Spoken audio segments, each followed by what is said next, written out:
Thanks. All right, welcome everybody to the June 2024 meeting of the City of Asheville Urban Forestry Commission. I'm Patrick Gilbert. I'll be your host for the afternoon. Before we get to the agenda, we'll go through introductions. I'll start with commission members. Zoe. Zoe Boyle, Urban Forestry Commission. Eric. Eric Bradford, Urban Forestry Commission. John Michael. John Michael Hinson, Urban Forestry Commission. Chris. Chris DeFiore, Urban Forestry Commission. Chardon. Chardon Dietrich, Urban Forestry Commission. Karen. Karen McNeil, Urban Forestry Commission. And I'm Patrick Gilbert. I'm chair of the Urban Forestry Commission. I don't think Patricia Grace is going to be here today. I spoke to her yesterday, and she has some serious health issues. So we wish her the best, and I did let her know that either myself or anyone on the commission would be more than willing to help her out in any way that she needs. So we hope that she'll get back with us as soon as possible. So, and I don't see Kim Roney here yet, City Council Liaison. So I'll go to city staff. Keith. Keith Aiken, Urban Forester. Madeline. Mark. Art Foster, City Arborist. Grania. Jennifer. Nancy. Okay. Anyone else I missed? Okay. So, approval of the minutes. I hope everybody had a chance to read the minutes of the May 2024 Urban Forestry Commission meeting. I will entertain a motion to approve those minutes. I so move. It's been moved. Is there a second? Second. John Michael has seconded. Is there any discussion? Hearing none, then I will call the question. All in favor of approving the minutes of the May 2024 meeting of the Urban Forestry Commission signify by saying aye. Aye. Nays. The minutes are unanimously approved. So that gets us into alternative compliance. And the first case is 2398 Hendersonville Road, Grania. Thank you, Chair Gilbert. Good afternoon, Commissioners. Grania Miser, Planning and Urban Design. I am presenting an application to you today for alternative compliance. The project name is Tractor Trailer. The property address is 2398 Hendersonville Road, and the applicant is Julian Matrinchuk. Julian, I expect, will be here at some point, but I will keep going. So a little context on the project. It is an adaptive reuse of a vacant building. For any of you who've lived in Asheville for any length of time, it was formerly the Brown's Pottery Building on Hendersonville Road. The building itself was built in 1941. It has been vacant for about 5 years, going on 6 years at this point. So the adaptive reuse to occupy that building is triggering a level 1, a full site compliance level 1 review due to this vacancy. And that application is in review at the moment. The application is coming to you today because the applicant cannot meet the required landscaping standards to comply with that level 1. The standards that we're looking at are 711-3D, more specifically B, C, D, and E. And in non-shorthand, those are street buffer, street trees, parking lot landscaping, and building impact landscaping. The applicant is seeking complete relief from the street tree and street buffer requirements and modifications to the vehicle use area landscaping they have complied with the building impact landscaping requirements. So, some images for you here. I would draw your attention to the white car in the center of the slide. This is the building. This is looking south along Hendersonville Road. I think the car gives good perspective as to just the difficulties we have with the building from a zoning perspective. You know, the landscaping standards are challenging, but the building doesn't actually meet any of the building setbacks either. It is an existing building, so it's legal non-conforming, but being built when it was built, obviously Hendersonville Road looked very different back then than it does now. So that is looking south. This is looking north. So the building is further constrained by the fact that we have the intersection of two major North Carolina Department of Transportation maintained streets. So we have Hendersonville Road running north-south, and then Buck Shoals Road running east-west. This aerial view further demonstrates some of the challenges of the site. And when I say the site, the building really is the site. So everything you see in this slide beyond north of the building and east of the building is not actually part of the property. It's all right-of-way. It's all railroad right-of-way. So the shadow that you can see just north of the building there, that's really where the property line actually ends. And we have about a 12-foot strip of land from the top left corner of the building running south to Buck Shoals, but it actually narrows as we go towards Buck Shoals. So really very, very limited site. So I would say probably 98% of the building is the property, or the property is the building, I should say. Again, just kind of give you some reference on how close the building is. This kind of mulch patch here that we see on the left of the building, that pretty much delineates the property line as indicated by the site survey. But of course, the NCDOT would, their right-of-way overlays that completely, probably right up to the building and possibly in an invisible line beyond that.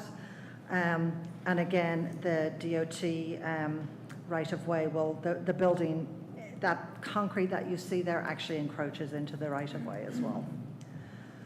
Similarly, looking north, a couple of existing plants there.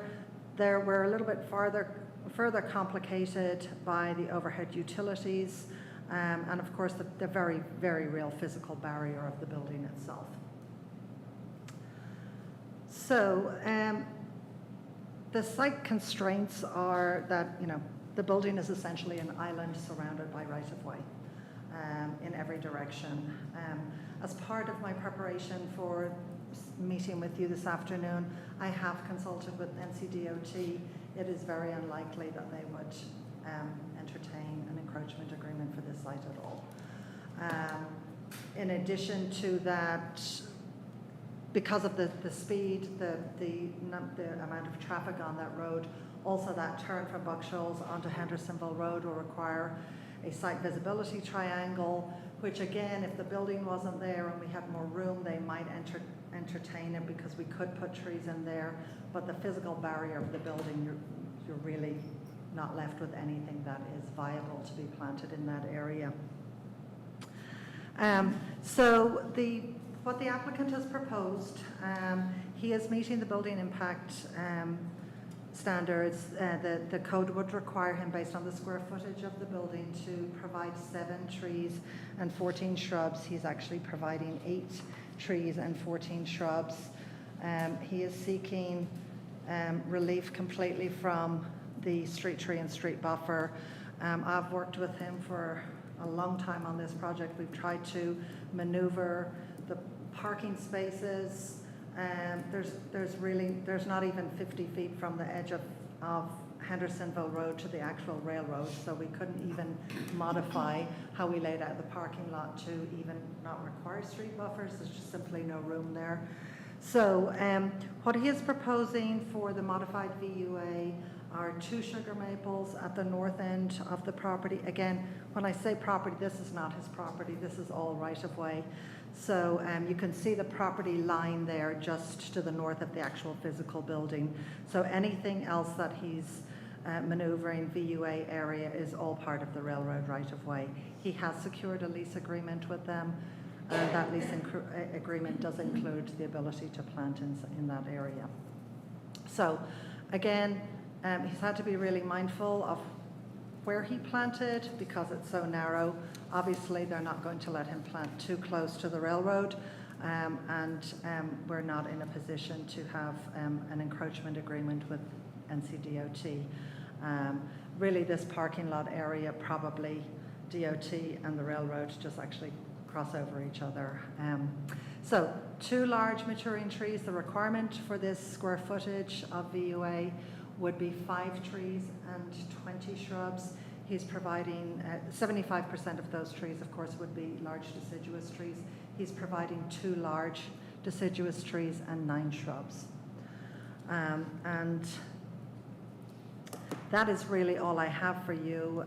It is, again, staff supports the request. It is a really challenging site, and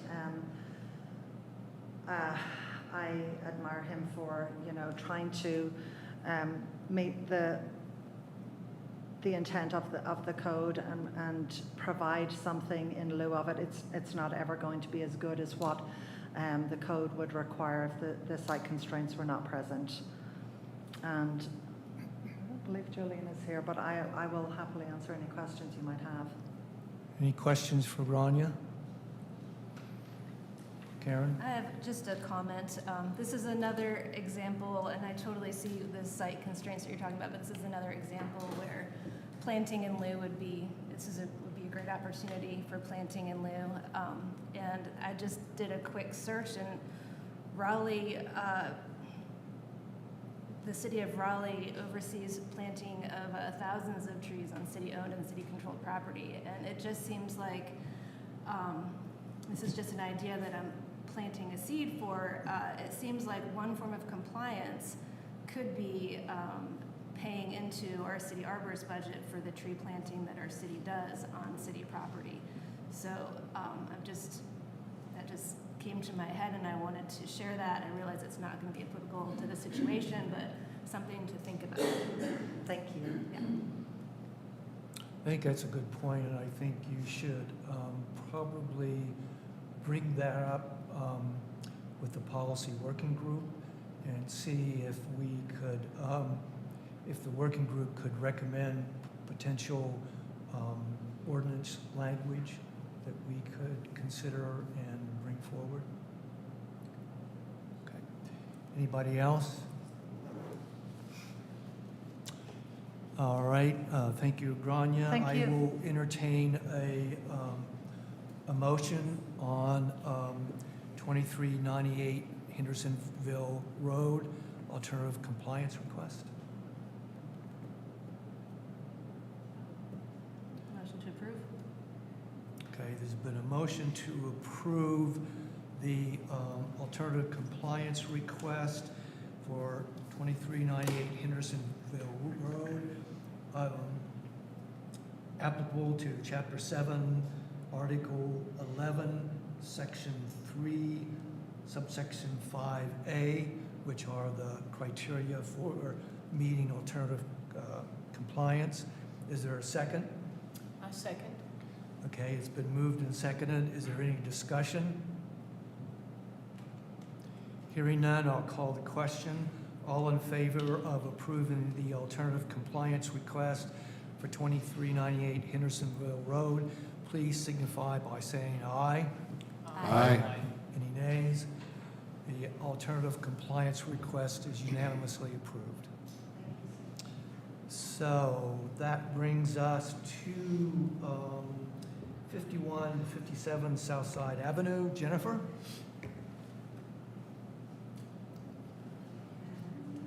Good afternoon, everyone. The project I have for you today is a little bit less complicated than the one you just saw. It is an adaptive reuse of 3 existing buildings across 3 parcels of land that has frontage along both Southside Avenue and Millard Avenue. The building known as 57 Southside Avenue is fully occupied at this time. That's the one furthest south and/or southwest, really, of this strip of buildings. The remaining 2 buildings, one is undergoing renovation, and then the third is planned for renovation in the near future. A level 1 application will be required for the project, but it's not under review for the entirety of the project yet. Additionally, an alternative compliance landscape plan to eliminate 1 street tree along the Millard Avenue frontage was approved for a smaller project in 2016. So when I tell you what is required along Millard, I'm removing that 1 tree that was already granted a waiver at that time. The project is going to require compliance with all applicable landscape standards and other standards of Article 11 due to the length of vacancy, but the only landscape standard that applies is the street tree requirement. There are overhead utilities along Millard Avenue, none along the majority of Southside Avenue, and there's approximately 200 feet of road frontage on both of the streets. You'll see the overhead aerial there. Southside is the one to the lower right of the screen, and then Millard is the one that runs along the top. So for Millard Avenue, 6 small maturing trees would be required, and then 5 large maturing trees are required along Southside. The applicant is seeking relief from the required street trees on Millard Avenue due to the narrow width of both the street and the sidewalk, and also seeks a reduction from 5 trees to 2 trees along Southside Avenue due to the existing water line and a stormwater culvert that are beneath the sidewalk. As an alternative, the applicant is proposing to plant 5 large maturing deciduous trees in the southwest corner of the lot known as 57 Southside Avenue. And that would be here where you see the little Airstream trailer in the corner. That would be 2 trees kind of right where it is, and then 3 trees up along the side moving away from that corner. They're also proposing to plant 2 evergreen trees on the opposite side of the lot, sort of at the corners of what you might see as I think there's a deck there now, I'm not sure, but where that trailer is placed. So right at the corners of where the trailer is placed. And they're also proposing 24 shrubs and several varieties of vines and ground cover. Here is the landscape plan, and you can see there the 2 trees along the frontage that are, by placement, they would serve to meet the street tree requirement, and then the other 3 large deciduous trees moving along that southwest property line. And then on the opposite side, you see the deck there in the site plan and some trees and shrubs in that area. So although the level 1 application has not been reviewed, once they submit for the full review, there will be no additional landscape standards. So this is the only thing that would apply in the central business district for this property in the configuration that it's in, and not abutting any residential or any other thing that would require additional landscaping. And we do support the request, as they've located the proposed landscaping in the only area that is available for planting. And there's still, if you see the white area to the right of the planting, that is a asphalt area that allows access and maneuvering for their current tenant to access the loading docks that are necessary for their business operation. So they've chosen the only area that's available to them, worked in as much landscaping as they can. So we are supporting the request. And that's all I have. I'll be happy to answer any questions for you. And the landscape architect who is working for the owner is here as well, if you should have questions for her. Thank you, Jennifer. Are there any questions from anyone? Chardon? Yes, sir. Is there anything in the plans as far as how much pavement and how much soil space is going to be provided to the 3 large trees? Or any of these trees, since hardscape is being removed? I think the landscape architect can give you more detail on that, on what is proposed. Obviously, when they submit their plans, they do have all of the specifications for tree planting that come from the standard specifications and details manual. Those are all part of the plans. Gotcha. Thanks. Sure. Any other questions? I have one question. Yes, sir. You mentioned that there was a tree that had been previously approved on this location. Was that approved while the current owners owned the building or the property? I am not sure about that. It has been, well, it was 2016. I was not involved in the review of that project, and I'm not really sure when the ownership changed. So I guess that brings up the question, if there was a previous alternative compliance approved and then nothing carries through and the property changes hands, does that alternative compliance approval stay with the property, or does it change with the ownership of the property? It stays with the property. Stays with the Yeah, property. it's granted. It's sort of like a variance with the Board of Adjustment. So that goes, it's not granted to the owner, it's granted to the property. Good. Thank you. Sure. Any other questions? I have a question, but it might be for someone else.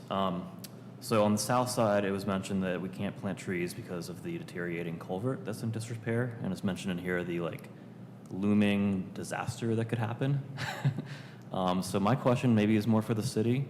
I'm concerned about that culvert, and this seems maybe like an opportunity to repair the culvert. So I'd love to know if there's any plans for dealing with that stormwater risk.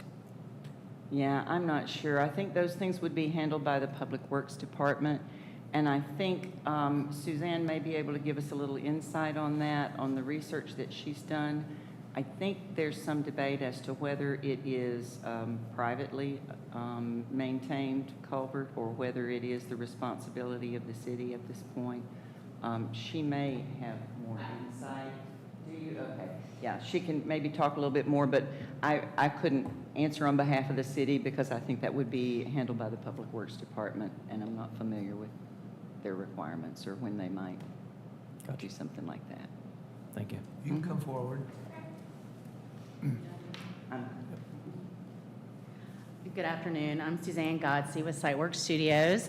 I've been practicing landscape architecture for almost 30 years, predominantly in Asheville and in Western North Carolina. So happy to be here with you today. To answer a couple questions, I would like to answer your question first. The tenant, not the owner, applied for the alternative compliance request on Millard in 2016, and that was just for what was in front of their storefront. So I believe it's Paiza, and they were trying to get a permit, and they needed to do alternative compliance request. I was not a part of the project at the time, and I believe they did that as they were working with their architect and doing some upfit drawings for getting a CO to occupy the building. So when we were originally applying, it was unearthed that that had already been a request and that had been reviewed by you guys and been approved.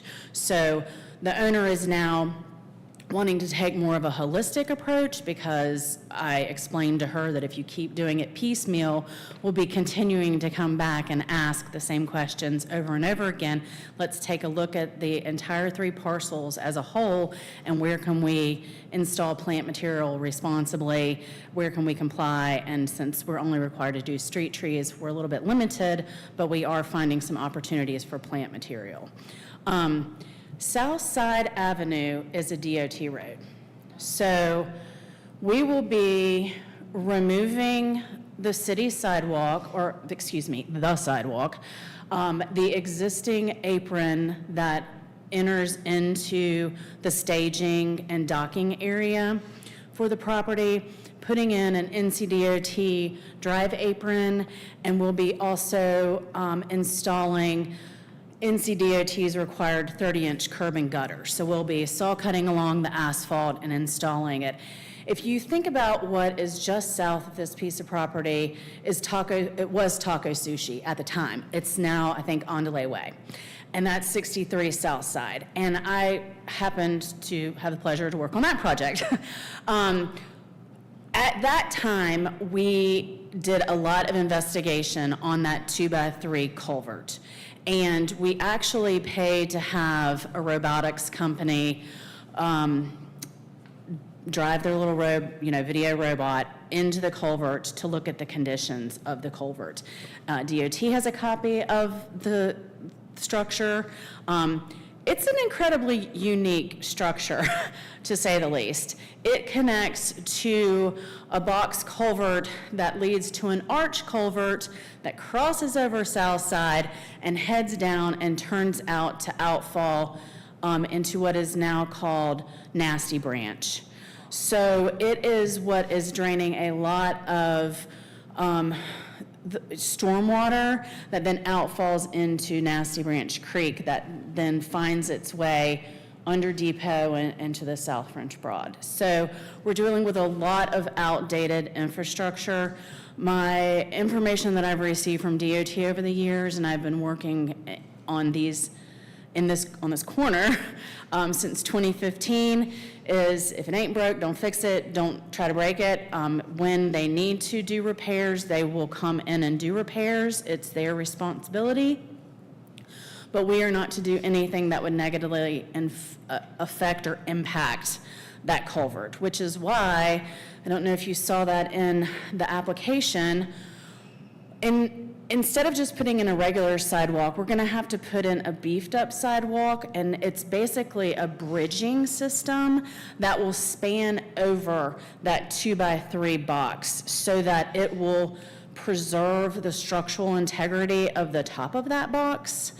And that's at the owner's, additional cost, because it's not part of the city detail, but it's something that we need to do to preserve the integrity of that 2x3 box. So that's one of the more significant constraints for the piece of property. We also have a city water line that's running through there and a telecommunications line that's underground. So as part of the improvements for a portion of the building, they are wanting to add a deck, which is showing up as a light tannish color on the site plan. And we are wrapping that decking with some landscaping to soften that appearance and get some vegetation in. But our predominant landscaping is going to be along that southern property with Andale Way and putting in the 2 street trees we can, and then adding 3 additional trees along that side property line. I think the widths for those planting areas meet the city's minimum width, so we'd have to go back and double check the square footage, but we'll do that as part of our level 1. And if we need to go under and do any kind of, subsurface additional soil, we'll look at that time.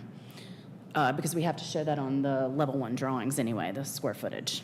So I think that may have answered all the questions that were originally put out. Does anybody have anything else? This is for my own learning. Whose responsibility is it to communicate with DOT and get that fixed before it breaks, basically, causing more problems? Like, in the city, or like, how does that all work? I don't know about infrastructure improvements. Our plans will be going to DOT for review and approval because it's a three-party encroachment agreement, not to get too terribly in the weeds, but I will if you want me to. The city and DOT review the project, the developer constructs it, and the city of Asheville maintains it. So the city of Asheville will be taking over the maintenance of the sidewalk, and would they be taking over the curb and gutter as well, Mark? Not to put you on the spot. Because DOT doesn't really spend a lot of calories on sidewalks or curb and gutters, that kind of thing. So the city would be responsible for maintaining all of that. What goes on underground, I'm not entirely sure. Does anyone in the city have information on how we can work towards getting DOT to do preventative work on critical infrastructure for stormwater? I can provide you a telephone number to reach out to NCDOT maintenance, where you can direct any question that you have about DOT projects or infrastructure in the region. I guess I'm looking for like insider info here. I don't think we have insider info. I will say that if they do have to remove the sidewalk to replace the storm line, they'll incur it at their cost. So we would be developing the property as with the existing conditions we have today, and then at such a time as they decide to do some type of stormwater improvements in the area, then they would be going in and tearing out the sidewalk and replacing it with a compliant culvert.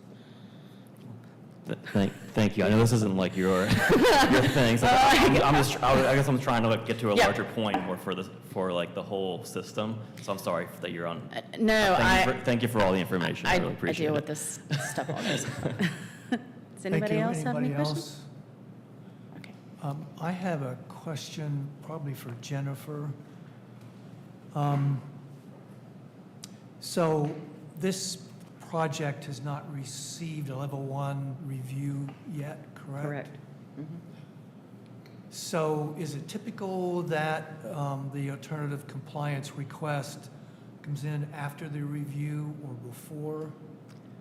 I can tell you that staff prefers to do the full level 1 review before an alternative compliance application, simply for the fact that what if we identify during the level 1 review that there are other landscape standards that the applicant wasn't aware of, they've applied, we do a review, we find out, well, you've got other standards that you need to, other plantings that you need to do, and then we wind up coming back here again, maybe, potentially. In this case, it's not that big a deal because I know the site, I know the zoning, I can see that there's no adjacent properties that are zoned residentially.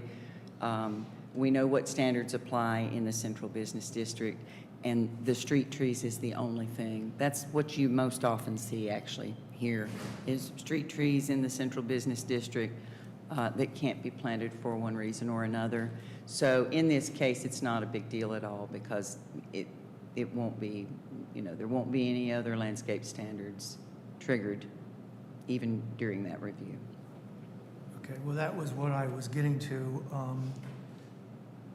Just for argument's sake, if we go ahead and approve this alternative compliance request, and if during the level 1 review, something does come up that would affect the landscaping standards, then that would have to come back to us?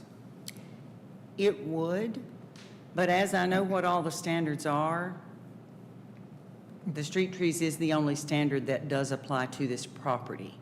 So regardless of what, say they chose to do a great big bar and nightclub in that last building that's currently not even under renovation. They don't have a tenant yet. They don't know what they're going to do there yet.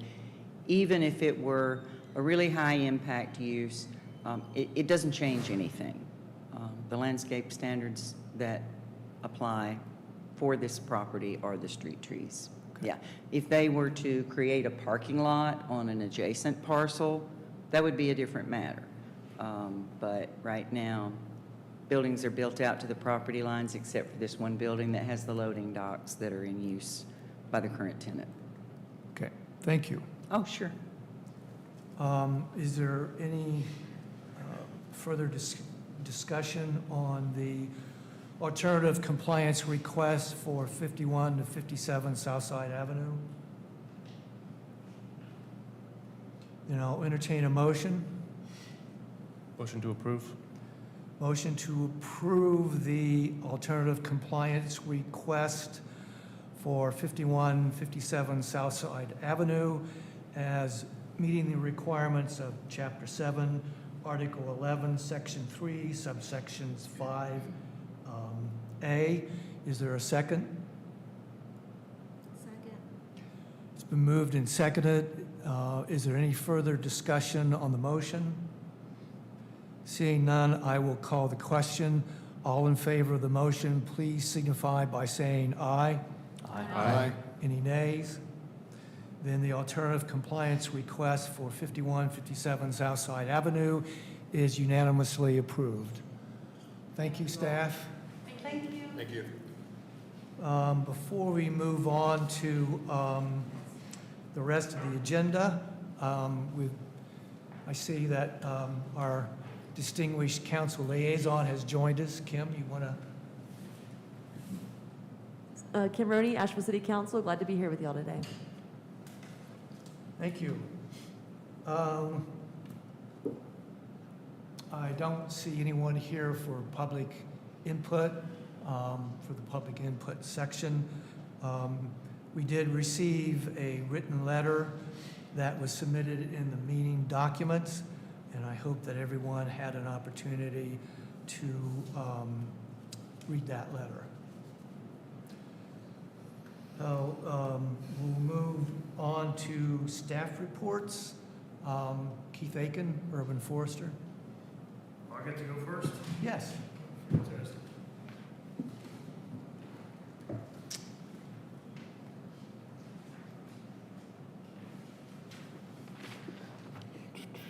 All right, Keith Aiken, Urban Forester. So it's pretty much, business as usual, reviewing plans, that sort of thing. I won't go into too much detail. There are several plans that we are in negotiation with to figure out a alternative tree canopy plan or tree canopy preservation for. So, we're still working on those projects, and those are kind of in review still. I guess, get back to your point about the public comment. I did address that with that gentleman on his requests and that sort of thing, and it sounds like we actually got a good volunteer out of it. So he's very interested in getting involved, and so we will, follow up with him as needed. Secondly, we are looking at getting our Duke Energy representative back on the commission. I've been, Eric Bradford here introduced me to the government and community relations manager, I believe she is. And so I've been in talks with her. I was hoping that she would come back and be that representative, but she has found someone else. So we're still talking about how that process happens, whether or not they just kind of come and sit here, or if there's some other formality we have to go through to get them back in here. But, we do have, they do have a person they would like to start sending on a consistent basis. To move on to the fee and lieu funds, not much movement there. Pretty much the same numbers as we've been seeing, the 286 for the urban and the 81 for the suburban. We do have some central business district money that should be coming in once those projects apply for their certificates for their grading certificate. Then we will, start seeing that money come back in. We do have another project that's like I said earlier, that is kind of in talks on their tree canopy preservation. And we're trying to get them to finalize that and kind of get through that process. And then I guess if no one has any questions on that, then I'll go into my main topic. Any questions on anything that I said so far?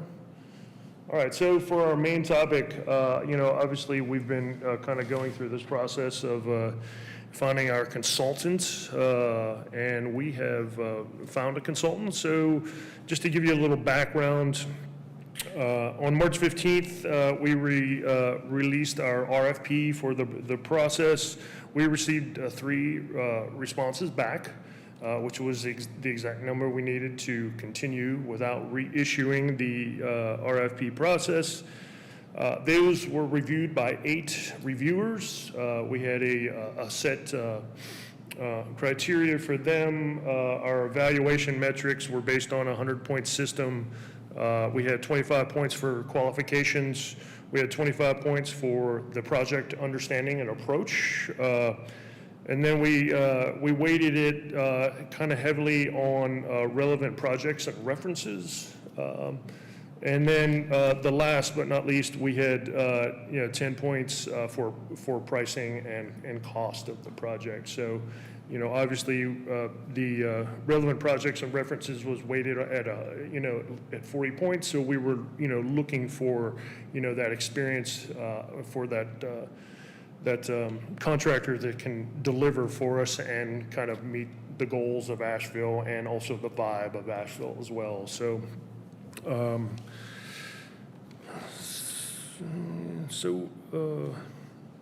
So just to give you, well, I'm going to go ahead and just kind of jump right into it. So we, as we have not gotten council's approval yet, so we are essentially recommending Urban Canopy Works as that consultant. Just to give you a little background on them, if you don't know who they are a women-owned small business dedicated to the advancement of trees and tree canopy in urban and developed areas. And they were, of course, selected as the most qualified firm by at least over a 100-point margin from the second and third proposers. So some of the key points to that contract obviously will be we'll be inventorying 15,000 trees, public trees. We're going to start there. We know we have a lot more than that, but just for the sake of staying within our budget, we chose 15,000 to start off. We're obviously going to provide a robust public engagement plan. The first thing we're going to start with that is education and letting people know what urban forestry is, because a lot of people don't know what urban forestry is and they don't know where that starts and begins. And then we'll go into what's pressuring Asheville and communities and where we need to put trees and where we don't need to put trees, and what goals we want to reach as far as resiliency and that sort of thing. They will also be doing they will do a complete review of our policy, our planning, and best practices, and they will look for innovative approaches to forest stressors and climatic conditions over the next 20 to 30 years.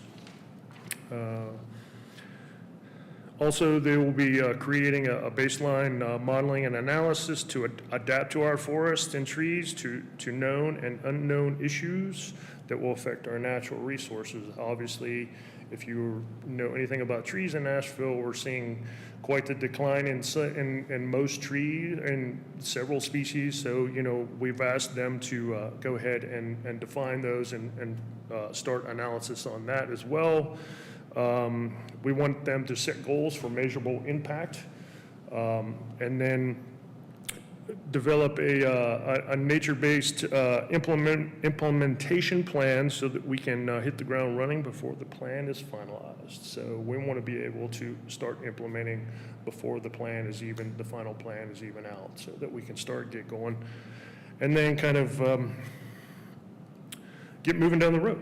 So That's it. Briefly, I was told that I couldn't provide specific details until after that is approved by council. So, obviously the scoring and that sort of thing will be something that we'll be able to release once that process is complete. Thank you, Keith. Two things from me. First of all, I believe there was a recommendation through the Urban Forest Master Plan Working Group about putting together a stakeholders group as part of the community engagement process. Is that something that this consultant will be part of? Sure, they define that in their scope of work, and I have the proposal with me, and that stakeholder group is pretty much, if you're familiar, they did just complete a project over in Knoxville. If you're familiar with the Knoxville plan that just come out, that's pretty much going to be a very similar situation. We actually have a meeting with Cape tomorrow to make sure that the public engagement process that they have outlined in their scoping is in line with the values of Asheville. So, but yes, to answer your question, we will be doing that. We'll actually be having probably a steering committee, and then I believe what was the other one? The advisory committee, and then maybe another one on top of that. So yeah, we'll definitely, if you're familiar with that group, they are, very strong in their community engagement. We expect a really positive outcome, and we want to reach every single corner of Asheville. And personally, I know with Knoxville, their urban forester went out and did 40 in-person meetings and kind of a roadshow type sort of thing. So I definitely want to beat that. I'm going to shoot for at least 41, if not more. And the other point is, I just want to make sure that the consultant will continue to work with the Urban Forest Master Plan Working Group. Yeah, that's defined in the plan as well. So we will keep you all informed and completely through the process, and on the advisory committees and that sort of thing. So you'll definitely have a lead role. Any other questions or comments for Keith? Chris? What can you share about the upcoming timeline for all of it? About the timeline? Yeah. So once we have council's approval for them to for the manager, the city manager to enter an agreement or a contract with the consultant, the timeline will pretty much they will have a larger meeting, and then we will set that timeline. So I expect probably after within the next 2 weeks after we get that final approval from city council and everything could be finalized with the manager's office, then we will sit down with the Urban Canopy Works and lay out a timeline of when we want things to get started. We are going to, I don't want to go into too much detail, but, we are going to run the inventory simultaneously with the public engagement, kind of get that started. We want to have that data before we go into the larger public engagement period for like the advisory groups and that sort of thing. So, we want as much data as we can before we go into those meetings so that we can, inform people, let them know what's out there, what's going on, and what we can possibly improve. On the RFP, I saw that an updated tree canopy study was part of it. Is that still part of the scope? I'm sorry? An updated tree canopy study, is that still part of the scope of work? Yes, very good. So yeah, we do have an updated tree canopy study. So that will pretty much be the same as what Davey presented to us in 2019. Every single metric that they hit last time, we will be able to compare at this time, and they did spell that out in the plan, that we will compare the two studies and be able to come up with either a same number or a lower number. It's just depends on, what's out there. I have a feeling it'll be a little bit lower. Hoping not a lot lower, but definitely will be a little bit lower. But, obviously our goal is to get to the point where we have a net zero loss. So, I have a question. yeah. When they have that initial meeting over here, will that include the members of the Forestry Commission? I have to go back and look at the plan. So, yeah, I would imagine it would probably, if there would be a representative who would want to sit on that. I don't know whether it's going to be the whole Forestry Commission, but that's, I have to look back through the proposal and make sure that, whoever's going to sit in on that. I know they wanted to sit in with the all the different departments. They want to be able to get all the information, all the GIS data, and all the public outreach that we've done in the past, and analyze that data first and decide who needs to come to that initial meeting. I think because my impression is that all of us will be asked to be involved in the community outreach in one way or another. I think it would be really good if we had the opportunity to. Oh, yeah. Well, I mean, anything that I can engage you in, I certainly will. We just haven't finalized any of that stuff. First, we need that approval from City Council before we do anything and before we move forward with anything from here. So, anything is pretty much just a recommendation at this point, and, this is what we hope to accomplish. But like I said, by next Tuesday, we should, have that approval, or, depending on how they vote, and then, once we get that, and we do know that, and they know that we have to have a signed contract in hand and notarized from them by 3 days after the city council meeting. So it'll be a real quick process. So, and we still haven't finalized, what the contract is, what everything is going to be on the contract, but, that will, after tomorrow, we should have a better idea of, where they are with their request as well. Any other questions or comments? Might I take a moment of privilege to ask a couple? Sure. So it sounds like we're talking about the June 11th City Council meeting, Correct. and that will be held at the Civic Center, if anyone is interested in coming. There are a couple big items on our agenda that we were expecting a crowd that are being moved from that agenda, but we're still holding it at the Civic Center to reduce confusion. Are we pursuing an Urban Forestry Commission recommendation in support or not of this? Yeah, so we are. So yeah, we are looking for a An recommendation endorsement? to approve. I'm sorry, An action item? that didn't jump out there. So yeah, we need to take a vote from the So commission. before that, I have a question. Yeah. One of the things that comes up often when we're looking at consultants and studies for the city of Asheville is we have a disparity study. And so it was noted that this company is an MWBE. It's a woman-owned business.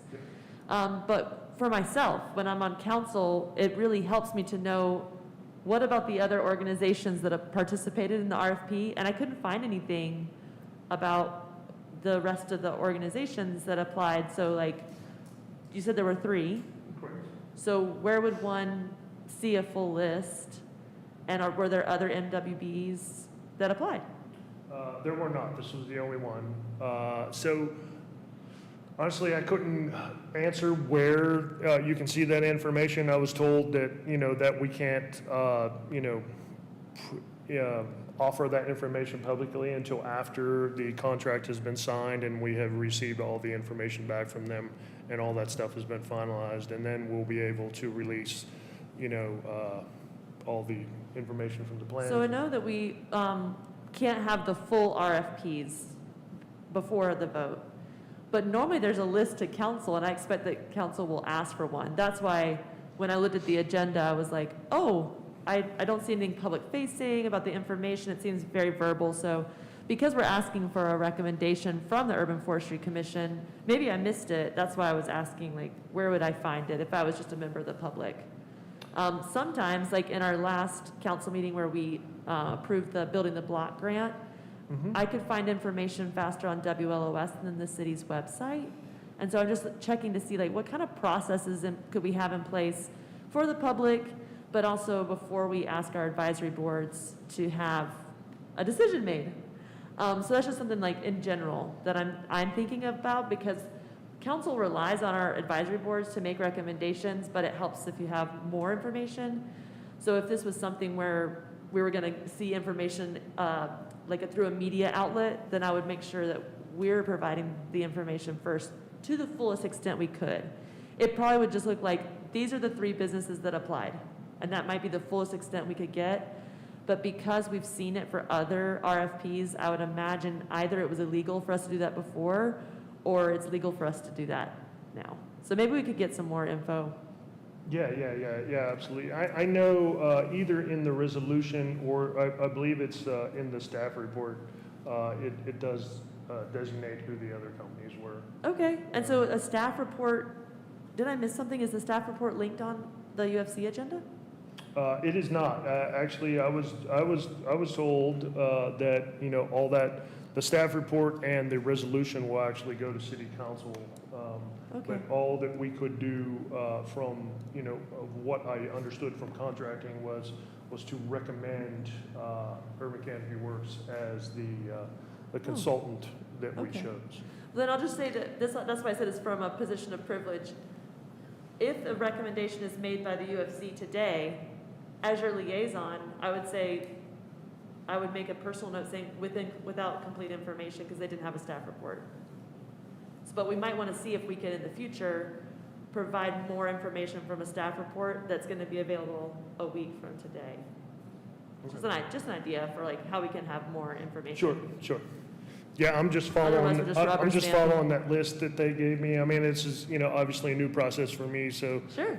trying to, it's been challenging, and trying to understand the steps and that sort of thing. So, if I, for some reason, miss something, I certainly will, follow up with a staff report and, anything that I can give you to help you better understand who we chose and why we chose them. I will certainly do that when I'm legally obligated.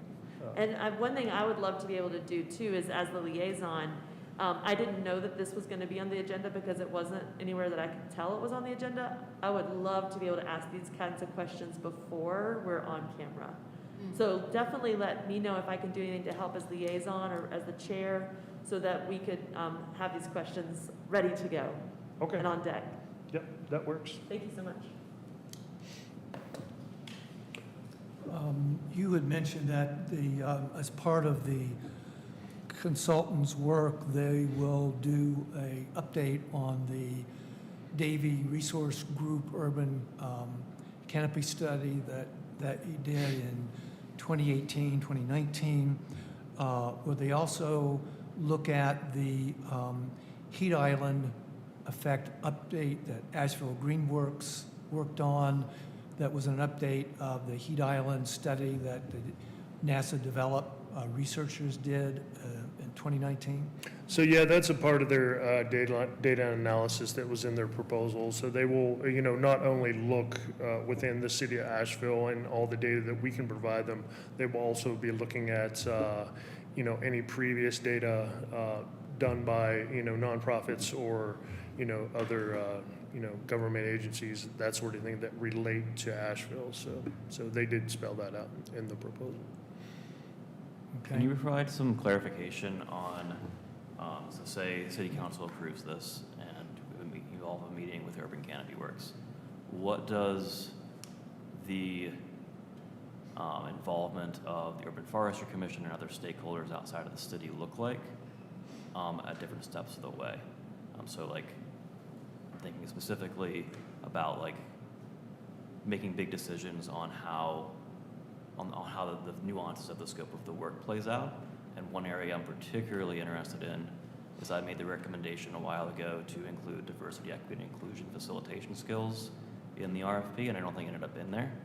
And so that's one thing that's, I feel, critically important for the city of Asheville and everywhere, that I just want to make sure that that is added into the scope of work and making sure that there's qualified folks facilitating those processes. So Sure. my question is more about the involvement and what that looks like more specifically in order to ensure those things are added in. Correct. So, within that public engagement period, other than, doing it online, doing the road shows, a lot of that, what you asked for, will come out in the advisory committee. The advisory committee, they're projecting, anywhere between 80 to 100 member in the advisory committee. So those will be, folks from nonprofits. They'll be from, neighborhood groups, anybody within the city of Asheville, the Builders Association, obviously, professional engineers, landscape architects, those will all be within that advisory group. There will be 3 meetings for that advisory group, and each one of those meetings will be facilitated by Urban Canopy Works, who have experience and knowledge in facilitation. So, and they've done this, I think, this kind of group engagement at least 4 or 5 times prior to this. So, they're very familiar with going through the process. So, but as far as, if you're talking some like, third-party facilitator, that wasn't a part of their scope of work. I think I'm most, at this point, I'm interested in, I just want to make sure that basically the Urban Forestry Commission would have a seat at the table early on, like right after the group is potentially hired, so that those aspects can be advocated for and be part of the conversation. Sure, So, sure, yeah. I'm just wondering we at what just. point, I want to make sure, what's that initial meeting and are we invited to that? So that I don't really know yet. I have to go back through the plan and, see who they actually want in that initial meeting and what they're requesting in that initial meeting. So, I think the initial meeting is mainly just to learn who the players are, what data is out there, who do we need to go and who do we need to contact, within the city, because they do want all of our data. They just don't want part of it or, what we're, is on, within the public platforms and that sort of thing. So they do want data that, anything that's out there. So, and we're responsible, and obviously, when it comes to getting data from the Heat Island study, the Heat Island study? Somewhat there, sorry. So anyway,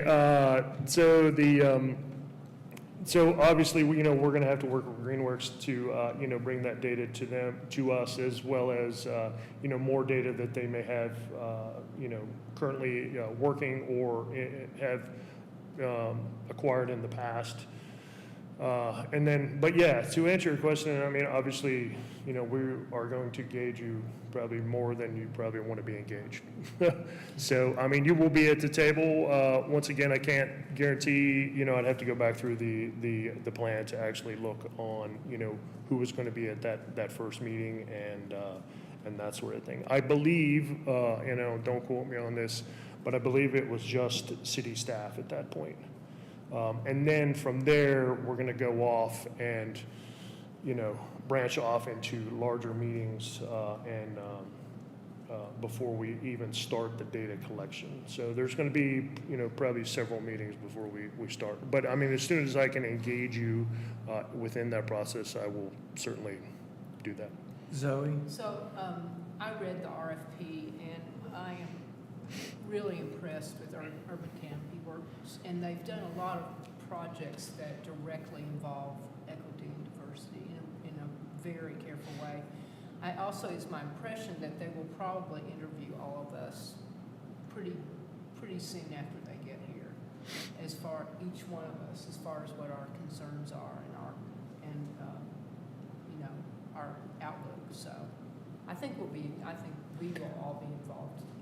Yeah, their data collection is I mean, like I said, it's pretty robust. I mean, they want to know everything, and when I say everything, I mean everything. So, I mean, they're going to get a lot of feedback from everybody, obviously, the folks that are, in the fray, as well as, folks who aren't in the fray as of yet. So, and I plan to, do that as well.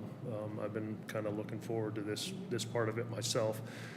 So I'm eager to really get out and start, getting things on the road and getting people's feedback, because I feel like, I've been wanting to do that since day one, but of course it's, the process is a process, and that's never as quick as we want it to be. Karen? I'm also really impressed with Urban Canopy Works, but I also think that I want to second what Chris said, and that I think it's really important that at least one person from the Urban Forestry Commission, ideally two, be present from the beginning of this meeting process. Yep. Yeah, I know with Knoxville, early on, they had, what was it, Trees Knoxville, I believe it was, engage early on, because Trees Knoxville actually paid for their study, paid for their consultant. So, obviously, that's going to be, you're definitely high on the list, believe me. Whether or not that was for the first meeting, I just have to go back through. But, I understand, and I, take that into consideration, when we do set up that first meeting, that we have, all the most important players at the table. Anyone else? Did you want us to? Yeah, we do would need a motion and a vote so that we can take to council next week. So I will entertain a motion to send a resolution to the city council urging their approval of Urban Canopy Works as the consultant for the city to carry out the urban forest master plan. Do I hear a motion? I enthusiastically second that. It's been moved. Is there a second? I second. Second. Is there any discussion on the motion? Should we include some sort of line about what Kim was referencing as far as what the information that we have before us we recommend, but there might be other information that comes out later that we're not aware of at this point? Another That thing that would you could alter. consider is your conversation about a recommendation to be included in early on in the process. Okay. Yeah. So that could be two things to add. I mean, I enthusiastically support. I was really impressed by Urban Canopy, but I do think it's important to recognize that we don't have all the RFPs before us to really make a fully informed decision. So I appreciate Kim pointing out that it's important to recognize that. So do you want to specifically add that as an amendment to the motion, because the motion has been made and seconded? Sure, yeah. Between the two additions, one being that we approve the recommendation, or we recommend Urban Canopy Works be selected for this, with the understanding that we were not presented with the other two options that were on the table. Does the maker of the motion approve the amendment? I'm sorry, Chair, I can't hear what is happening. None of us can hear what you asked as an amendment, so could you just speak up? Maybe turn my mic To on. the mic to make sure. Thank you. Sorry. Is this working? That's not working. It's working, you need to get on it. Really get in there? Okay, yeah, sorry, thank you.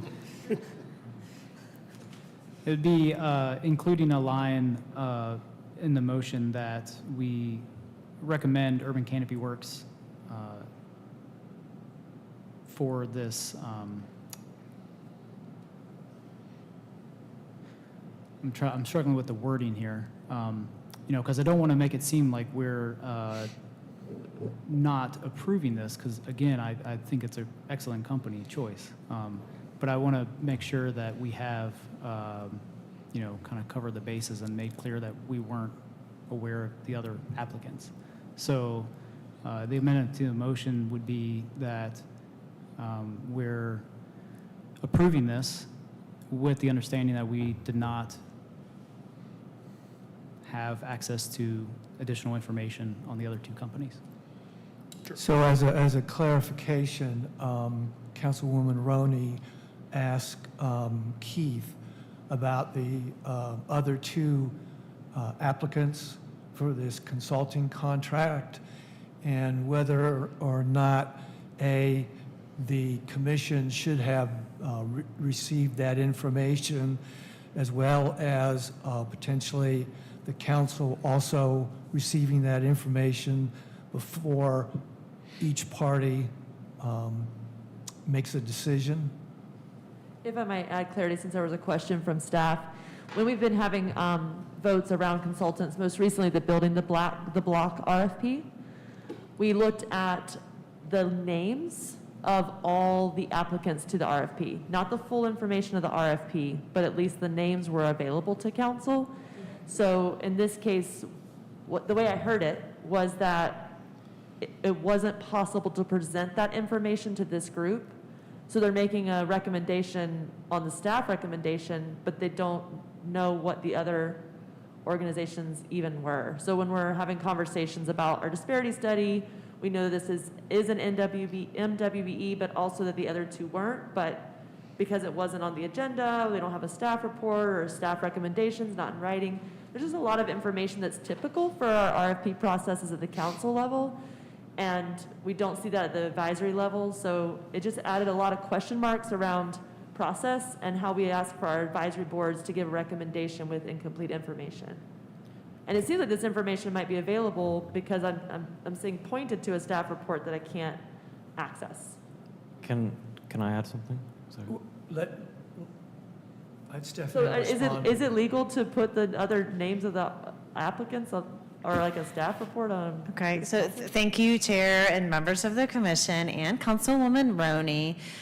It is possible for us on the council staff report to provide you with information on this operational decision if you choose to have additional information. I do recognize for all of you that it's become more of an issue at council, being concerned about how decisions, these like operational administrative decisions are made through the RFP and RFQ processes. So normally,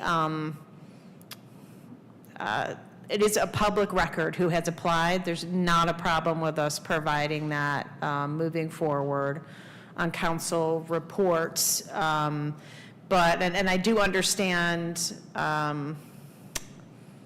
what I'm trying to do as staff is to understand if the amendment that you're making would have any bearing, or if it is not germane to council's decision-making process, right? So like meaning, as you noted yourself, that you were supportive of this contract, however, you don't know who the other applicants, you did not receive or read all of the other applicants' materials. And so normally, so what I would say to you is normally, and we have changed this quite a bit, for instance, with the Boosting the Block process, evaluating RFPs and RFQs are done at a staff level, and we do include different members of boards and commissions or community members at certain times, but because that is a confidential process when we are evaluating, we don't provide all of that information to folks. So that is normally how we do it. Yes. You said it's on public record, though, so where would we find that? So you have to do a records request. What I'm saying is anything, like any email you send me, that's public record. We don't post them, but someone can email and say, I want all the emails between Zoe and Stephanie that happened in the last 6 months. Or you could say, I would like a copy of all of the, and this would be easier for us to do for you than to try to run all the emails between me and Zoe. But, you know, you could say, we want to see these, the submittals, right? You can see those submittals. They become public record. However, what I will say to you is that that is, you know, that is, at this point where we have a city, you know, I don't know if that is something you still want. If you want to see that, like just request that of us, and we can share that with you. But today we are making a recommendation on whether or not council should approve this contract not about who they should actually contract with, but on approving the contract that was selected through a qualified selection process.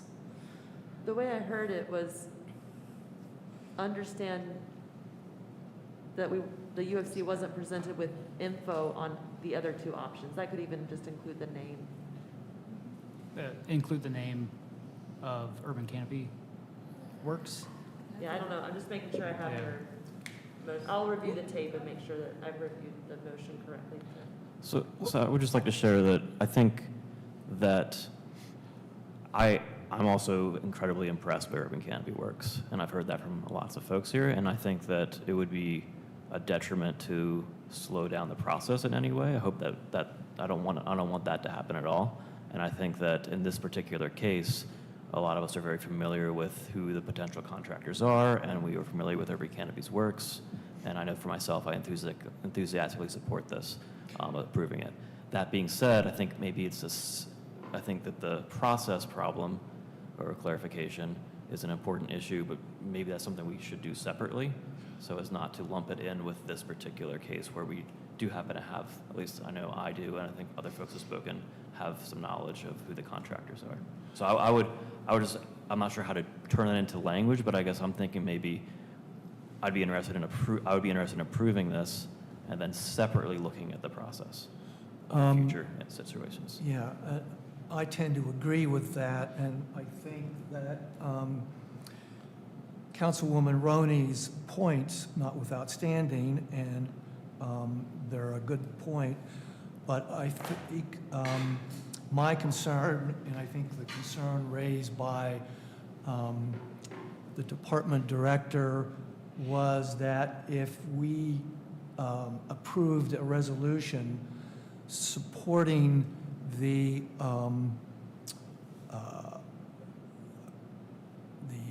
Urban Canopy Works as a consultant to carry out the Urban Forest Master Plan based on incomplete information that we had, which is essentially what the amendment would say, that would confuse the council. And they might say, what? Yeah. So I tend to agree that they are two different issues, and that we just focus for now on recommending the staff's, or approving staff's recommendation for consulting contract with Urban Canopy Works, and then deal with the process issue separately, so as to not confuse the council or water down our resolution. Patrick, can there be comment from? Pardon? I think there's a comment from the public potentially on this. Oh, just a second, Karen. I was just going to say, Stephanie mentioned that it might even be more accurate to just say we support the city council adopting a plan, because I think it's to say that even though I thoroughly support Urban Canopy Works, we don't know who to compare them to. So what are we really supporting if we don't know who we're comparing them to? So I do support the city council adopting this plan, but I don't think we need to name Urban Canopy Works.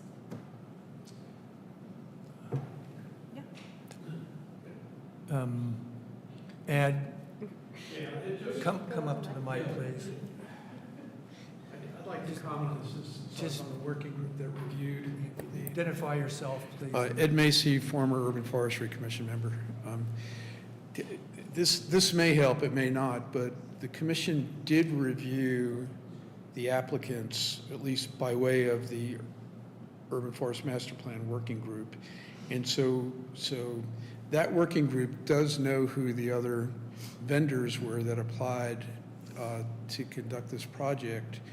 And I think the way to circumvent this issue is to take the recommendation from the working group based on their knowledge and the information they have on who the other vendors were to move forward.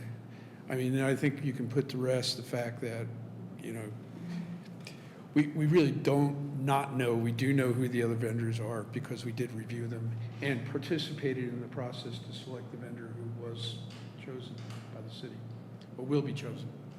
Does that make sense? So who was in the working group? At the time I was, and Zoe was, I thought I was, but I wasn't included in this. you weren't included in the review. And I don't know why that happened, but you sent it out to Zoe and I at least.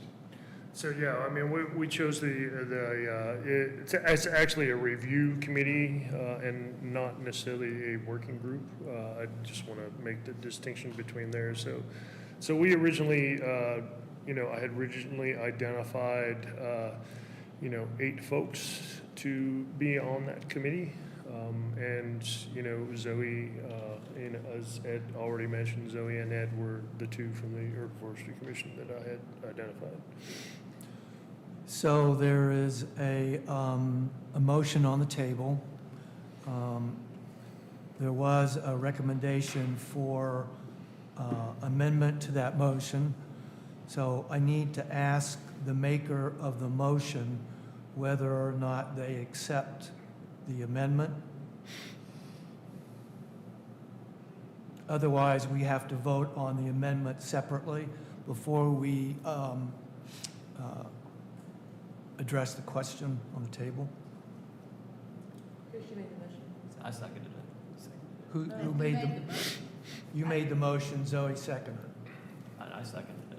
Well, I think you said I seconded it, but it was the first making of the motion. So the way I have it recorded is Patrick verbalized it and you moved, Yes. and then Zoe seconded. Yes. Oh, Yeah. So it's back to you, Chris. surprised. Can you review with me my role right now? So there was a motion to recommend, the way I remember it, so please help me understand. Move to recommend Urban Canopy Works as recommended by the staff. Correct. There was a move and a second, and then Chardon offered the amendment to recommend with the understanding that y'all weren't presented with information on the other 2 options. Correct. But So- please let me know if I got that wrong. No, that's correct. That's So- correct. I was not aware of the policy, the working group, knowing who the applicants were. So I think that Ed's path might be the best way forward. So are you withdrawing your amendment? I think so, yes. Okay, all right. So there's a motion on the table to send a resolution to the city council recommending its approval of staff's recommendation of Urban Canopy Works as the consultant to work on an urban forest master plan. Is there any further discussion? On principle, I just don't like this, but yes, that's all I can say. I don't like this process. Anything else? All right, then I'll call the question. All in favor of the motion signify by saying aye. Aye. Any nays? Then the recommendation, the motion is unanimously approved. Thank you very much. Thank you. Anything else, Keith? No, that's it. Okay, Mark Foster?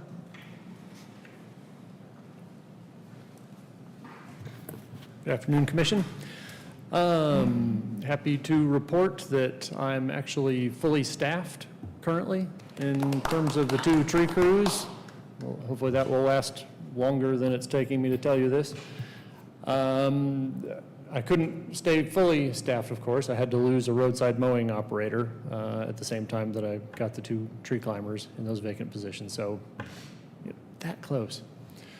The information from last month's report about treating ash trees for emerald ash borer, it was 30 trees.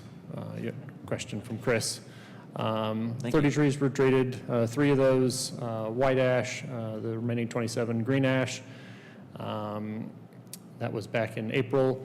May and into the very beginning of this month, I've been trying to work on some calico scale treatment on some trees. So far, that's been in the central business district where the growing environment is the most hot and hostile.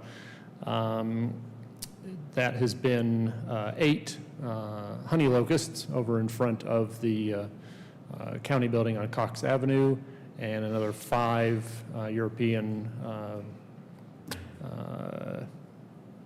Carpinus. Hornbeams, there you go. Yeah, that's the common name. Over on Valley Street, which I guess that's that way. Other than that, I've been doing a lot of pruning downtown for pedestrian clearance, for structural development, deadwooding, making the ped head signals that tell you when it's safe to walk visible around trees. And my staff have been doing, their standard work orders. And that's about it in terms of ops right now. Any questions? Thanks, Mark. Uh-huh. That brings us to the end of staff reports, old business.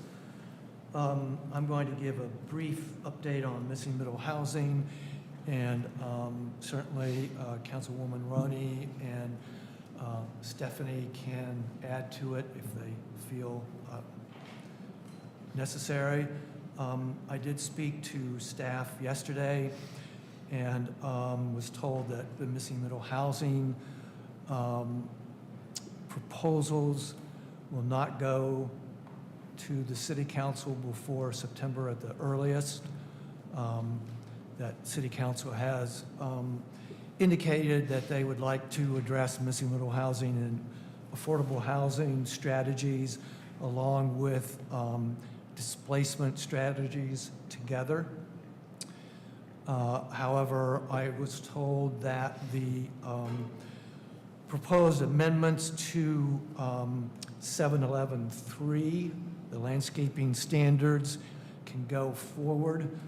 Along with that would be a proposed amendment to section 719 that would eliminate the exemption of single-family and duplex construction from the requirements of the Tree Canopy Preservation Ordinance. And I would hope, along with that, other amendments that the Urban Forestry Commission worked on 719.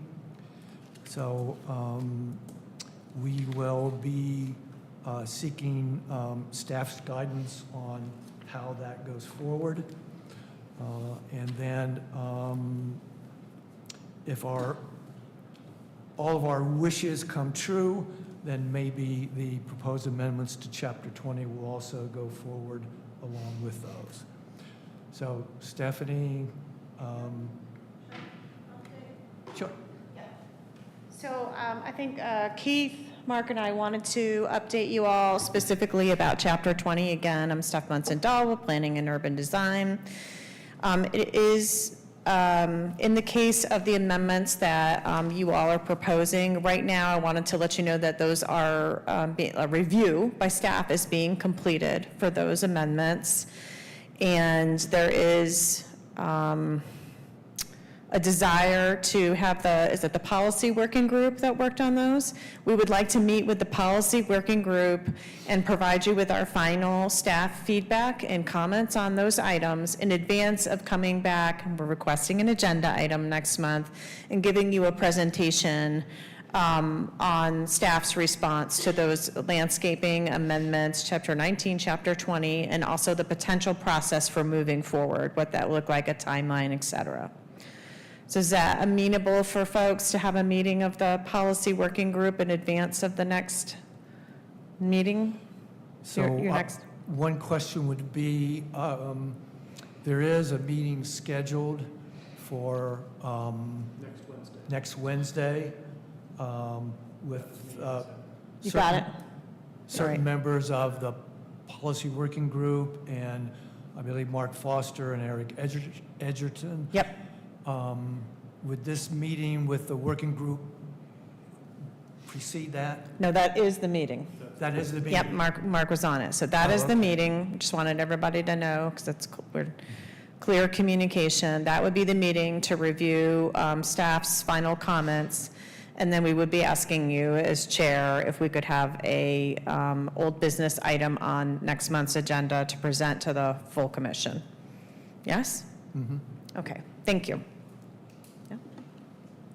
Kim, did you have anything to add in terms of the missing middle housing update? No, you did an excellent, thorough job of the most recent update in a condensed form. Thank you. All right, the next item is an update on the board and commission summit.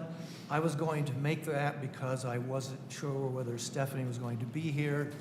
But since she's heading this up, I will ask her if she would give an update. For the summit? Yes. Okay, so I have mentioned to this group before, so some of this is a reiteration, but that we are looking to have a leadership summit for the 8 boards and commissions that Planning and Urban Design manages. And right now, the tentative dates are July 30 or July 31st. July 30th looks like it's edging everything out. The event would take place from 11 to 2 p.m. There'd be 3 members from each one of those commissions that would attend as a leadership block. That makes 24 members of those boards. We would also invite members of the realignment working group and members from 5 other boards whose work closely overlaps these 8 boards to participate in the 2.5-hour session, which includes lunch and breaks. The purpose of this is to address the most commonly voiced concerns and issues that we've heard both from staff and from commission members, especially over the past year, which fall generally into the areas of how to make more of an impact and align the work that you're doing with our adopted plans and goals and also with council's priorities, how to better understand the type of support that you get from the city through staff and other technical resources, and then just better understanding rules of operation and procedures and clarifying roles of both staff and members of boards and commissions. This event will be facilitated by a staff member from the School of Government. It will be broken up into 2 clear sections and it will be interactive. We had a preliminary check-in session with chairs and some of the vice chairs. Recently, one of the things that you will be seeing as we get closer to this, because it's about 6 or 7 weeks from now, is a survey that we hope you can take the time to fill out that will go to all of our board and commission members, not all of the cities, but the Planning and Urban Design's board and commission members, helping us better understand what your clear priorities are for that meeting. We'll also be sending out some readings. And the outcomes of this is that we're not going to solve everything overnight. One event is a nice place for us to kind of create some kind of use it as a catalyst and create some kind of energy behind supporting a great working environment for our boards and commissions moving forward.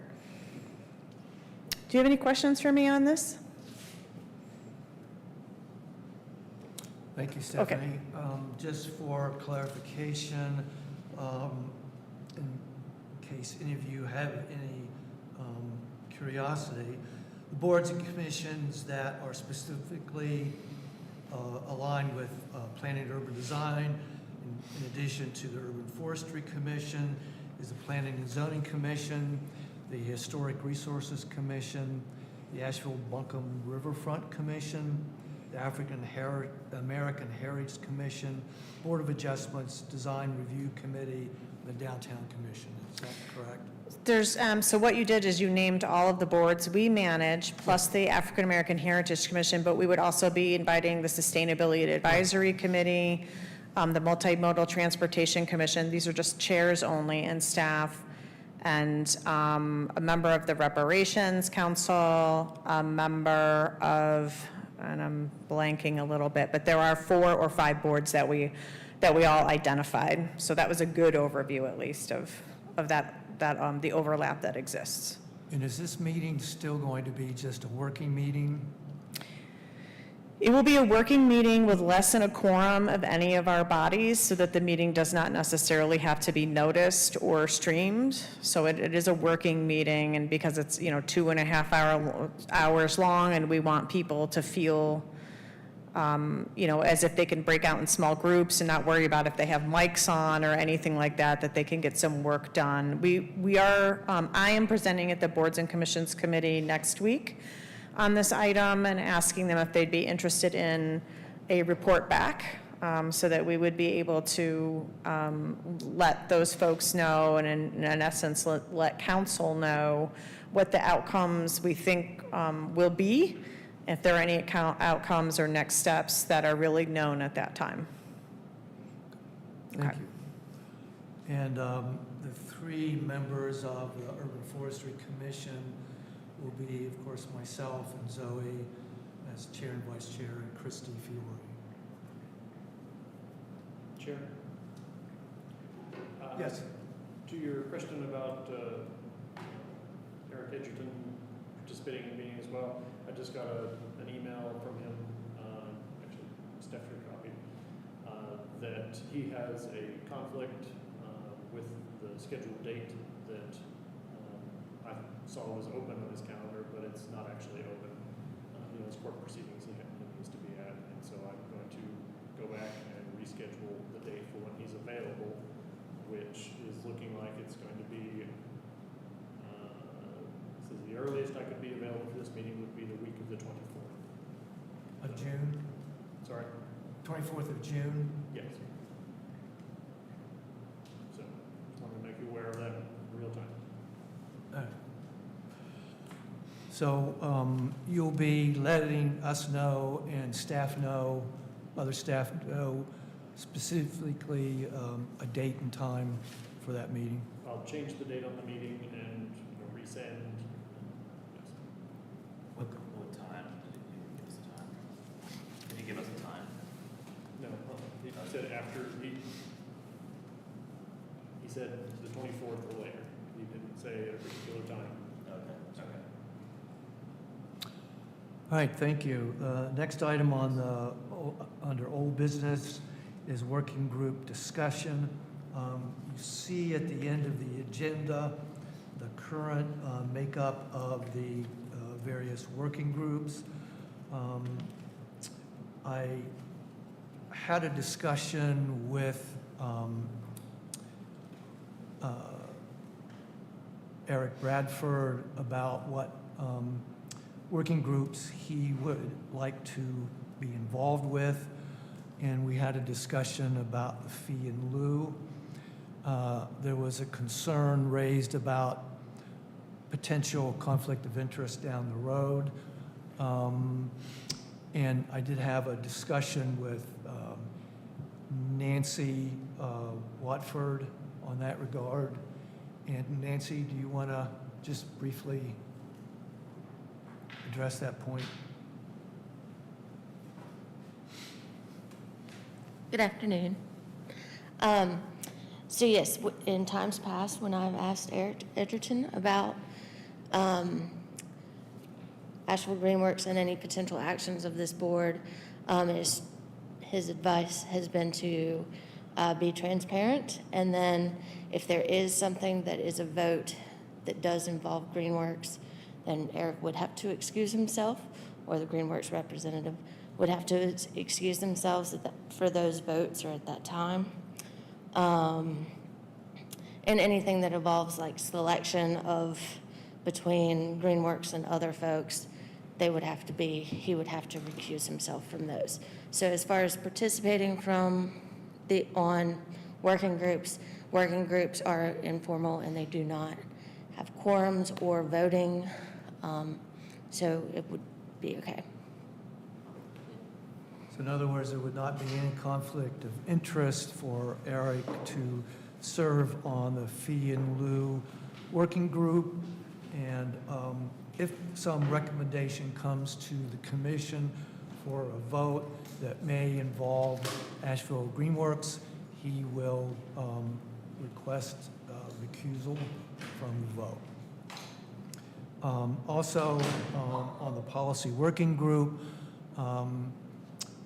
Chris DiFiore has been working, taking the point on the Chapter 20 revisions, and also wanting to be involved in the any work that needs to be done on the proposed amendments to 719, but he asked if he could stepped down as the chair of the policy working group, and he had, I believe, a discussion with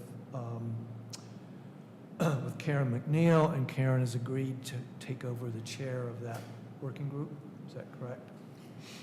Yes, it's my understanding that he will be the chair through Chapter 20, voted amendments, and then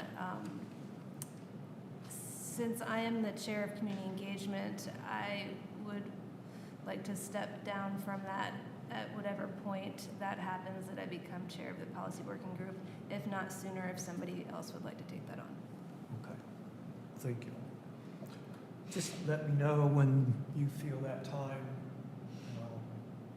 Well, anytime somebody wants to take it on, and otherwise I will be stepping down when Chris changes roles from after Chapter 20. Okay. Any questions? Okay, working group updates. Let's start with fee in lieu. Zoe, do you have any updates? I don't right now. I sort of see fee in lieu in the future evolving with the urban forest master plan, with the community, with the input we get from the community. But I think we can go ahead and make some general direction plans, is what I'm going to say about that. And Ed, did you have something you wanted to add? Yes, you know, Ed Macy is our technical advisor for both the policy working group, the urban forest master plan working group, and the fee in lieu working group. He had some interesting ideas he'd like to bring up. So Ed? Yeah, thank you. You sort of caught me off guard with this earlier today, but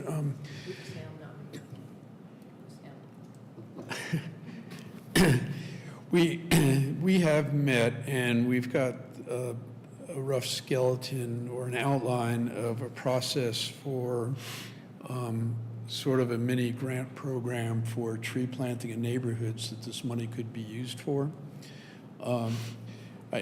Obviously, it's not something that the city has staff capacity to run right now, but it is the sort of thing that, just thinking a little bit outside of the box, if the city were to give this money to a local nonprofit organization in the form of a grant or contract to administer a neighborhood-wide mini grant program within the resource management districts that the money came from, it would be a pretty good way to facilitate moving some of this fee in lieu money, which has been sitting there a long time, getting the money literally into the streets and into the ground with the next planting season, supporting a nonprofit organization in the process of doing that, and accomplishing what the intent of the overall program was.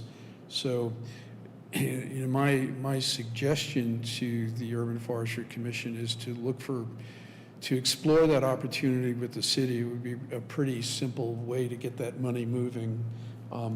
For organizations such as Greenworks that are already equipped, already have the trees, already has the neighborhood connections to do these neighborhood sub-grants using some of the priorities that we had talked about when we last met.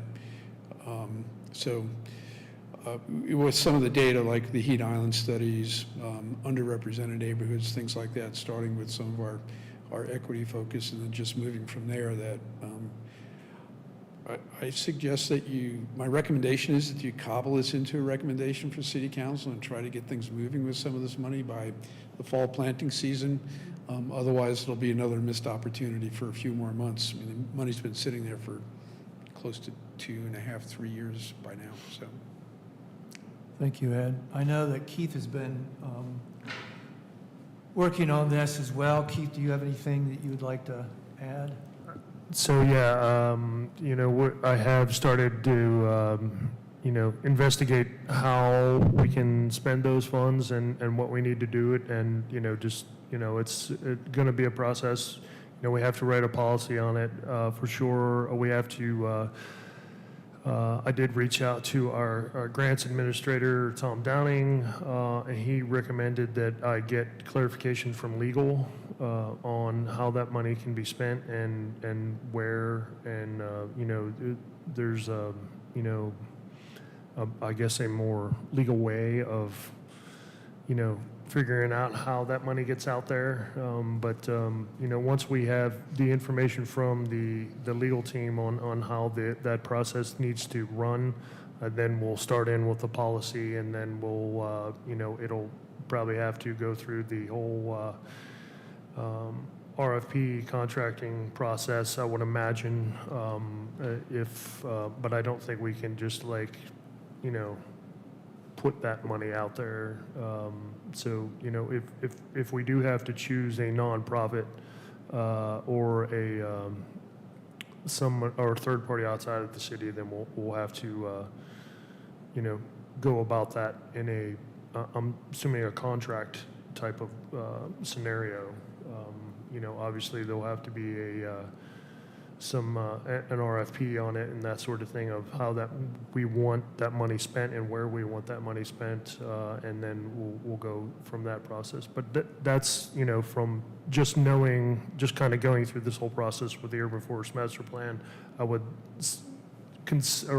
imagine that would be pretty much the same process, which as you know, it takes a while. So. I don't think it's going to happen quickly, but once I talk to legal and if they could provide more insight to me on that process and how that we need to move forward with that, then I certainly will put that in the stream ASAP. Thank you, Keith. Speaking for myself, I would like to see this as one of our priorities. And I would urge the Fee in Lieu Working Group to meet with Keith as soon as possible and get this, after he hears from legal, and get this kick-started so that we can at least try and meet some kind of deadline by the fall, the planting season. But if not, at least get a process together so we're good to go next spring. If we don't spend this money, then I'm concerned that what the ramifications will be for that down the road. So. In addition to the Urban Forest Master Plan, I would see the fee in lieu process as a major importance for this commission to move forward on. Any other comments or discussion? Thank you. Policy Working Group, beyond what I mentioned and Stephanie added to and Mark's recent update. Is there anything else? Any other update, Chris? Just, I guess, waiting on Eric Edgerton to give us a time. Thanks, Mark, for reaching out to him. And the other thing on the list that's a to-do is there's an email chain regarding Chapter 2 language, getting that amended. So I guess trying to figure out what the process is to move forward with that language. Right, and I think I sent you amendments to Chapter 2, Article 3, Division 7 that I worked on some time ago. You have that, correct? Correct, yeah. Okay. What would be the next steps in moving that forward? Who do we need to talk to about Chapter 2? Well, I would think you would talk with Keith, who would then bring it up with planning staff. Okay. So I think that process is probably going to come out in that summer session with the boards and commissions that's coming up in the end of July. And then we'll get a better idea of, what the process is for, amending or, changing ordinances. because right now that process still hasn't been completely ironed out. So we're, as staff, we're still, trying to work that out as well, and, kind of lean on Stephanie to, define that process for us. But I don't think that whole process on how to change an ordinance, I think right now, because we're already in Chapter 20, and that's pretty much our focus, that we, try to get that under our belt, and then, kind of work on one ordinance at a time, because obviously it takes a lot of staff resources and time to get that ready to go, and as well as present it. And we still have, quite a few committees that we have to get that through before it makes its way to council. So. Gotcha, thank you. I think I would add, I think Chapter 2 amendments will be pretty simple and straightforward compared to the other ones, so I think that is in our favor. It should be I don't foresee much discussion or disagreement with any of the changes. I think it's just like some really quick language updates, so I don't know if that makes the process any different on y'all's end. Right, I don't think there will be any issue. It's just a matter of figuring out, as Keith said, the process to take it forward. Gotcha. Yeah, I mean, we just can't move forward without a process. Obviously that's been a little bit different in the past, and, that'll come out in that session at the end of July. But we'll, keep on, making staff recommendations and keep those amendments moving forward. But I think we're right now, Chapter 20 is definitely a priority, and then 719, and then probably 7.3 or 711, and then, Chapter 2 will probably come up last, or, I don't really know what that, like I said, once we know the process and we can make a schedule, and, determine how much staff time that we can dedicate to that, then, certainly be able to try to get it through as quickly as possible. And I know it seems like it's been forever, and, I certainly want to put these under my belt as well, so that I can focus on, other things that I need to do. So, but yeah, as quickly as we can get it through, we certainly will. Thanks. Thank you, Keith. Chris, Education and Enforcement Working Group, Karen? So I have been offered an opportunity through the Montford Neighborhood Association to participate in an educational initiative focused on mature trees and keystone species. We have, in the last couple of weeks, a 50-year-old mature oak that was permitted for removal through, I guess, the HRC.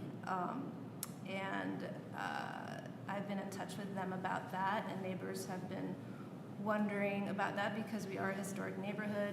There was thoughts that we would have additional protections on mature trees.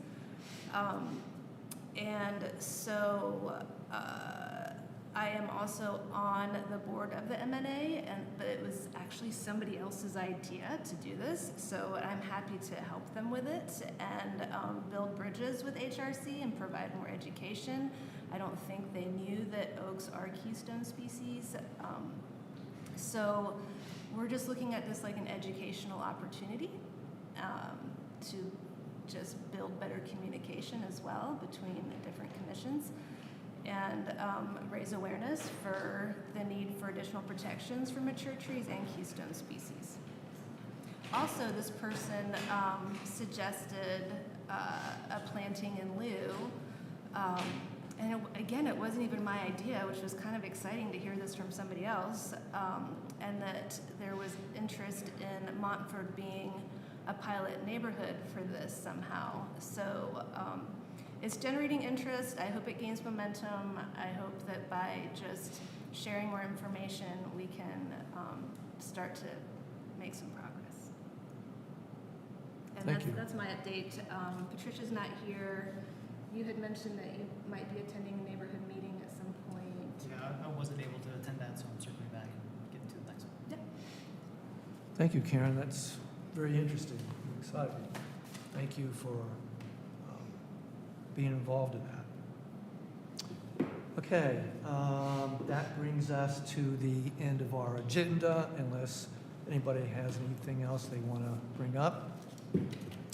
If not, then it is 2:54 p.m., and I will entertain a motion to adjourn.